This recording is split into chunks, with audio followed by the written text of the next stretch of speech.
Chapter 8 the potions master. वहां देखो। कहां?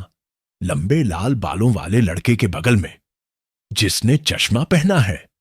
उसका चेहरा देखा, उसका निशान देखा। अगले दिन जब हैरी अपने डॉर्म से बाहर निकला तो फुसफुसाहटें उसका पीछा करने लगीं। कक्षा के बाहर कतार में खड़े लोग उसे देखने के लिए उचक रहे थे या गलियारे में दोबारा घूमकर उसे घूर रहे थे। हैरी चाहता था कि वे ऐसा न करें, क्योंकि वह कक्षाएं ढूंढने पर ध्यान देना चाहता था। हॉगवार्ट्स में कुल 142 सीढ़ियां थीं, कुछ चौड़ी और शानदार, कुछ संकरी और चरमराती हुईं, कुछ जो शुक्रवार को किसी और जगह जाती थीं, कुछ जिनमें बीच में एक गायब होने वाला स्टेप था। फिर वहां दरवाजे थे जो तब तक नहीं खुलते थे जब तक उन्हें विनम्रता से न पूछा जाए या फिर ठीक जगह पर गुदगुदी न की जाए। और कुछ तो दरवाजे थे ही नहीं, बस दीवारें थीं जो दरवाजे होने का नाटक करती थीं। किसी भी चीज को याद रखना बहुत कठिन था, क्योंकि सब कुछ लगातार बदलता रहता था। चित्रों में लोग एक दूसरे से मिलने चले जाते थे, और हैरी को पूरा यकीन था कि कवच पहने मूर्तियां चल सकती थीं। भूत भी कोई मदद नहीं करते थे। जब आप कोई दरवाजा खोलने की कोशिश कर रहे हों और अचानक कोई भूत उसमें से निकल आए, यह हमेशा एक झटका होता था। नियरली हेडलेस निक हमेशा नए ग्रिफिंडोर्स को सही दिशा बताने में खुश रहते थे, लेकिन पीव्स द पोल्टरगाइस्ट 2 बंद दरवाजों और एक चालाक सीढ़ी के बराबर मुसीबत था। अगर वह आपको कक्षा में देर से जाते समय मिल जाता, वह आपके सिर पर कूड़ेदान फेंक देता, फर्श पर से कालीन खींच लेता, चौक के टुकड़े फेंकता, या चुपके से पीछे आकर अदृश्य होकर आपकी नाक पकड़कर चिल्लाता, पकड़ लिया तेरी नाक। पीव्स से भी बुरा, अगर ऐसा संभव था, तो वह था चौकीदार आर्गस फिल्च। हैरी और रॉन पहले ही दिन उससे उलझ गए थे।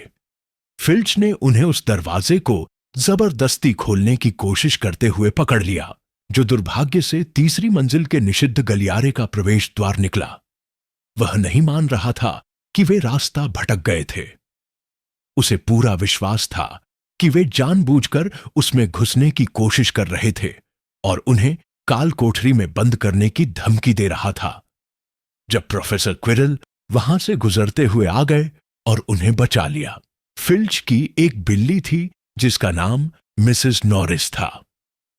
एक दुबली, धूल रंग की बिल्ली जिसकी बड़ी लैंप जैसी आंखें फिल्च जैसी ही थीं। वह अकेले गलियारों की निगरानी करती थी। अगर आप उसके सामने कोई नियम तोड़ें, तो वह तुरंत फिल्च को बुला लाती थी। फिल्च 2 सेकंड में हांफते हुए प्रकट हो जाता था। उसे हॉगवार्ट्स के गुप्त रास्तों की जानकारी सबसे ज्यादा थी, शायद वीजली जुड़वां भाइयों को छोड़कर, और वह किसी भी भूत जितनी जल्दी प्रकट हो सकता था। सभी छात्र उससे नफरत करते थे, और बहुतों की दिल्ली ख्वाहिश थी कि मिसेस नॉरिस को एक जोरदार लात मारी जाए। और जब आप किसी तरह कक्षाओं तक पहुंच जाते, तो खुद कक्षाएं भी कोई आसान बात नहीं थीं, जैसा हैरी ने जल्दी ही समझा। जादू करना केवल छड़ी घुमाने और कुछ अजीब शब्द बोलने जितना आसान नहीं था। हर बुधवार आधी रात को उन्हें अपनी दूरबीन से आकाश देखना होता था। उन्हें सितारों के नाम और ग्रहों की गति को याद करना होता था। 3 बार हर हफ्ते वे महल के पीछे की ग्रीन हाउस में जाते थे हर्बोलॉजी पढ़ने। एक छोटी सी गोल मटोल जादूगरनी प्रोफेसर स्प्राउट के साथ। वहां वे सीखते थे कि अजीब पौधों और फफूंदों की देखभाल कैसे करें और उनका उपयोग क्या है। सबसे उबाऊ कक्षा थी हिस्ट्री ऑफ मैजिक, इकलौती जो एक भूत पढ़ाता था। प्रोफेसर बिन्स बहुत बूढ़े थे जब वे स्टाफ रूम की आग के सामने सो गए थे, और अगली सुबह बिना अपना शरीर उठाए पढ़ाने चले आए। बिन्स लगातार बोलते रहते थे, छात्र बस नाम और तारीखें लिखते रहते, और एमरिक द इविल और यूरिक द ऑडबॉल को आपस में मिला बैठते थे। प्रोफेसर फ्लिटविक जो चार्म्स पढ़ाते थे, एक बहुत ही छोटे जादूगर थे जिन्हें अपनी डेस्क के ऊपर देखने के लिए किताबों के ढेर पर खड़ा होना पड़ता था। पहली कक्षा की शुरुआत में उन्होंने उपस्थिति ली। जब उन्होंने हैरी का नाम पुकारा तो उत्साहित होकर चिल्लाए और नजरों से ओझल हो गए। प्रोफेसर मैगोनागल बिल्कुल अलग थीं। हैरी का अनुमान सही था कि वह ऐसी शिक्षिका थीं जिन्हें नाराज नहीं किया जा सकता। कठोर और बुद्धिमान, उन्होंने पहली कक्षा में बैठते ही छात्रों को चेतावनी दी। ट्रांसफिगरेशन सबसे जटिल और खतरनाक जादू में से एक है जो आप हॉगवार्ट्स में सीखेंगे। उन्होंने कहा, अगर कोई मेरी कक्षा में मजाक करेगा तो वह बाहर जाएगा और दोबारा वापस नहीं आएगा। चेतावनी दी जा चुकी है।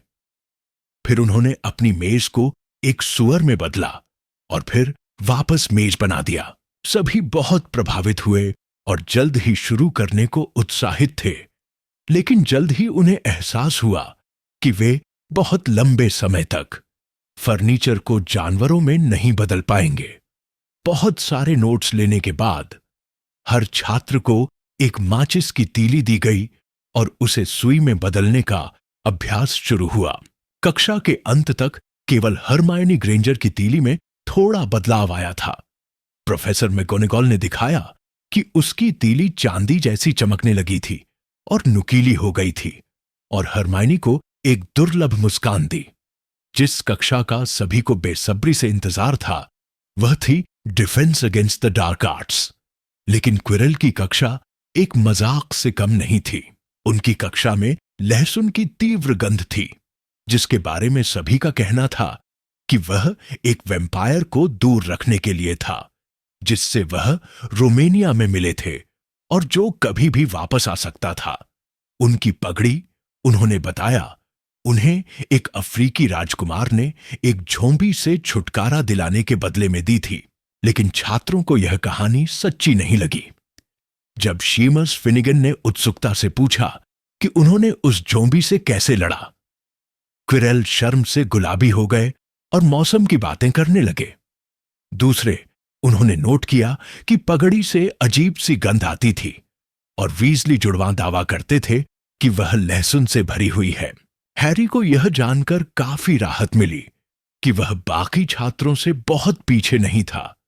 कई छात्र मगल परिवारों से आए थे और उसकी तरह उन्हें भी नहीं पता था कि वे जादूगर या जादूगरनी हैं। सीखने को इतना कुछ था कि रॉन जैसे लोग भी ज्यादा आगे नहीं थे। शुक्रवार का दिन हैरी और रॉन के लिए खास था। वे पहली बार बिना रास्ता भटके सीधे ग्रेट हॉल तक पहुंचने में सफल हुए थे। आज क्या है? हैरी ने रॉन से पूछा, जैसे ही वह अपने दलिये पर चीनी डाल रहा था। Double potions with the Slytherins, Ron ने कहा। स्नेप स्लिथरिन हाउस का प्रमुख है। लोग कहते हैं वह हमेशा उनका पक्ष लेता है। आज देखेंगे कि यह कितना सच है। काश मैगोनागल हमारा पक्ष लेती, हैरी ने कहा। प्रोफेसर मैगोनागल ग्रिफिंडोर हाउस की प्रमुख थीं, लेकिन उसने पिछले दिन उन्हें होमवर्क का एक बड़ा ढेर दे दिया था। उसी समय डाक आ गई। अब तक हैरी इसकी आदत डाल चुका था, लेकिन पहले दिन वह चौंक गया था जब करीब 100 उल्लू अचानक ग्रेट हॉल में उड़ते हुए घुसे। टेबलों के ऊपर चक्कर लगाते रहे जब तक उन्हें उनके मालिक नहीं दिखे, और फिर गोद में चिट्ठियां और पैकेज गिरा दिए। अब तक हेडविग ने हैरी को कुछ नहीं लाकर दिया था। वह कभी कभी उड़कर आती, उसका कान चोंच से हल्के से छूती, थोड़ा टोस्ट खाती और फिर आउलरी में चली जाती। लेकिन आज सुबह वह मुरब्बा और शुगर बाउल के बीच फड़फड़ाते हुए आई और हैरी की प्लेट पर एक नोट गिरा दिया। हैरी ने तुरंत उसे फाड़कर खोला। उसमें टेढ़े मेढ़े अक्षरों में लिखा था, प्रिय हैरी, मुझे पता है कि तुम्हें शुक्रवार की दोपहरें खाली मिलती हैं, तो क्या तुम लगभग 3 बजे चाय पर आओगे? मैं तुम्हारे पहले हफ्ते के बारे में सब कुछ सुनना चाहता हूं। हेडविग के साथ जवाब भेज देना। हैग्रिड। हैरी ने रॉन से कलम उधार ली, पीछे की ओर जल्दी में लिखा, हां जरूर, बाद में मिलते हैं, और हेडविग को फिर से भेज दिया। यह अच्छा हुआ कि हैरी को हैग्रिड के साथ चाय पर जाने का इंतजार था, क्योंकि पोशंस की कक्षा अब तक की सबसे बुरी चीज साबित हुई। शुरुआती दावत में हैरी को लगा था कि प्रोफेसर स्नेप उसे पसंद नहीं करते, लेकिन पोशंस की पहली कक्षा के अंत तक वह जान चुका था कि वह गलत था। स्नेप उसे पसंद नहीं करते, वह उससे नफरत करते थे। पोशंस की कक्षा महल के तहखाने में होती थी। यहां ऊपर की तुलना में ज्यादा ठंड थी, और अगर दीवारों पर कांच की शीशियों में तैरते जानवर न भी होते तो भी यह जगह काफी डरावनी लगती। स्नेप ने फ्लिटविक की तरह ही उपस्थिति से शुरुआत की, और फ्लिटविक की तरह ही हैरी के नाम पर रुक गए। आहा, हां, उन्होंने धीरे से कहा, हैरी पॉटर, हमारा नया मशहूर चेहरा। ड्रेको मैल्फॉय और उसके दोस्त क्रैब और गॉयल हंसी दबा रहे थे। स्नेप ने उपस्थिति पूरी की और कक्षा की ओर देखा। उनकी आंखें हैग्रिड जैसी काली थीं, लेकिन उनमें गर्मजोशी नहीं थी। वह ठंडी और खाली थीं और अंधेरे सुरंगों की याद दिलाती थीं। तुम यहां पोषण बनाने की सूक्ष्म कला और सटीक विज्ञान सीखने आए हो, उन्होंने शुरू किया। वह बमुश्किल फुसफुसा रहे थे, लेकिन कक्षा के हर छात्र ने उनका हर शब्द सुना। प्रोफेसर मैगोनागल की तरह ही स्नेप में बिना प्रयास के कक्षा को शांत रखने की कला थी। यहां कोई मूर्खतापूर्ण छड़ी घुमाना नहीं है, इसलिए तुम में से कई लोगों को यकीन नहीं होगा कि यह भी जादू है। मैं नहीं मानता कि तुम वास्तव में धीरे धीरे उबलते कड़ाह के सौंदर्य को समझ पाओगे। उसकी चमकती भाप, मानव नसों में बहने वाली तरल शक्ति की नाजुकता, जो मन को मोहित करती है, इंद्रियों को जकड़ लेती है। मैं तुम्हें सिखा सकता हूं कि कैसे प्रसिद्ध को बोतल में बंद किया जाए, महिमा को उबाला जाए, यहां तक कि मृत्यु को भी रोका जा सके। अगर तुम सब उतने ही मूर्ख नहीं निकले जितनों को मैं आमतौर पर पढ़ाता हूं। इस भाषण के बाद पूरे कमरे में सन्नाटा छा गया। हैरी और रॉन ने एक दूसरे की ओर भौहें उठाकर देखा। हरमाइनी ग्रेंजर अपनी सीट के किनारे पर बैठी थी और यह साबित करने को उतावली लग रही थी कि वह मूर्ख नहीं है। पॉटर, स्नेप ने अचानक कहा, अगर मैं एस्फोडेल की पिसी हुई जड़ को वर्मवुड के आसव में मिलाऊं तो मुझे क्या मिलेगा? हैरी समझ ही नहीं पाया। एस्फोडेल की जड़ किस चीज की? वर्मवुड क्या होता है? उसने रॉन की ओर देखा, जो उतना ही उलझा हुआ दिख रहा था जितना वह खुद था। हरमाइनी का हाथ तुरंत हवा में उठ गया। मुझे नहीं पता सर, हैरी ने कहा। स्नेप के होंठों पर एक कुटिल मुस्कान उभर आई। तुत तुत, प्रसिद्ध स्पष्ट रूप से सब कुछ नहीं होती। उन्होंने हरमाइनी के हाथ की अनदेखी की। चलो एक और कोशिश करते हैं। पॉटर, अगर मैं तुमसे कहूं कि मुझे एक बीजोर लाकर दो, तो तुम उसे कहां ढूंढोगे? हरमाइनी अब अपनी सीट छोड़ने ही वाली थी। उसका हाथ छत तक जा रहा था, लेकिन हैरी को बीजोर का मतलब तक नहीं पता था। वह मल्फॉय, क्रैब और गॉयल की ओर देखने से बचता रहा, जो हंसी रोकने की नाकाम कोशिश कर रहे थे। मुझे नहीं पता सर, सोचा था कि बिना किताबें देखे ही चले आओगे, है ना पॉटर? स्नेप की ठंडी आंखों में देखकर हैरी ने खुद को मजबूर किया कि वह नजर न चुराए। उसने डर्सलीज के घर में अपनी किताबें जरूर पलटी थीं, लेकिन क्या स्नेप को सचमुच उम्मीद थी कि उसने पूरी किताब याद कर ली होगी? स्नेप अब भी हरमाइनी के कांपते हाथ को नजरअंदाज कर रहे थे। पॉटर, मंक्सहुड और वुल्फ स्पेन में क्या अंतर है? इस पर हरमाइनी उठ खड़ी हुई और उसका हाथ छत की ओर जा रहा था। मुझे नहीं पता, हैरी ने शांत स्वर में कहा। मुझे लगता है हरमाइनी जानती हैं, क्यों ना आप उनसे पूछें, कुछ छात्र हंसे। हैरी ने सीमस की ओर देखा, जिसने आंख मारी, लेकिन स्नेप बिल्कुल भी प्रभावित नहीं हुए। बैठ जाओ, उन्होंने हरमाइनी पर चिल्लाते हुए कहा। तुम्हारी जानकारी के लिए, पॉटर, एस्फोडेल और वर्मवुड मिलाकर एक नींद की दवा बनाई जाती है, जिसे ड्राफ्ट ऑफ लिविंग डेथ कहा जाता है। एक बीजोर बकरी के पेट से निकाला जाने वाला पत्थर होता है, जो ज्यादातर झर से बचा सकता है। और जहां तक मंकशुड और वुल्फ्सबेन की बात है, वे एक ही पौधे के नाम हैं, जिसे एकोनाइट भी कहते हैं। अब तुम सब लोग उसे लिख क्यों नहीं रहे हो? कक्षा में अचानक कलमों और कागजों की खड़खड़ाहट गूंजने लगी। इस शोरगुल के बीच स्नेप बोले, और तुम्हारी बदतमीजी के लिए, पॉटर, ग्रिफिंडोर से 1 अंक कटेगा। कक्षा का माहौल ग्रिफिंडोर्स के लिए और भी बुरा होता गया। स्नेप ने सभी को जोड़ों में बांट दिया और एक सामान्य फोड़े फूंसी ठीक करने वाला पोशन बनाने को कहा। वह अपनी लंबी काली चोगा लहराते हुए इधर उधर घूमते रहे, छात्रों को सूखी बिच्छू बूटी तौलते और सांप के दांत पीसते हुए देखते रहे, और लगभग सभी की आलोचना करते रहे, सिवाय मैलफॉय के। वह अभी सबको मैलफॉय की प्रशंसा करते हुए दिखा रहे थे कि उसने किस तरह हॉर्न्ड स्लग्स को बेहतरीन तरीके से उबाला है। तभी एक जोरदार सिसकारी और हरे रंग के धुएं के बादल कक्षा में फैल गए। नेविल ने किसी तरह शीमस की कड़ाही को पिघला दिया था। उनका पोषण पत्थर की फर्श पर फैल गया था, लोगों के जूतों में छेद कर रहा था। कुछ ही सेकंड में पूरी कक्षा अपनी स्टूल्स पर चढ़ी हुई थी, और नेविल, जो पोषण में पूरा भीग गया था, दर्द में कराह रहा था, क्योंकि उसके हाथों और पैरों पर लाल फोड़े उभरने लगे थे। मूर्ख लड़का, स्नेप ने चिल्लाया और अपनी छड़ी घुमाकर फर्श पर फैला पोषण साफ कर दिया। क्या तुमने कड़ाही को आग से उतारने से पहले पॉर्क्यूपाइन के कांटे डाल दिए? नेविल ने रोते हुए सिर हिलाया। उसके चेहरे पर भी फोड़े फूटने लगे थे। इसे हॉस्पिटल विंग ले जाओ, स्नेप ने शेमस से कहा।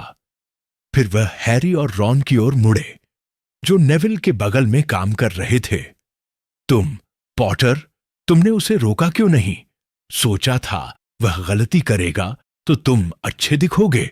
यह ग्रिफिंडोर का एक और अंक गया।